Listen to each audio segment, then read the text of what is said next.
Ny antony moa zany a teo ny fanambarana amin'ny fomba ofisialy paroasy ny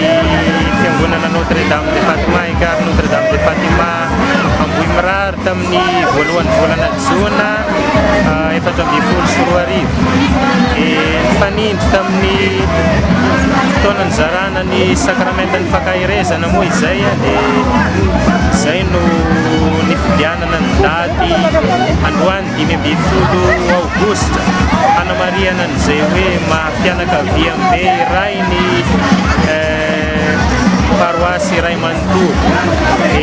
Taoko fa indrindra ihany koa ao anatin'ny taonan'ny fianakaviana anatin'ity taon'ity natokany Paparay Masina moa izay dia anisany hanamariana an'izay hoe fianakaviam-be iray ny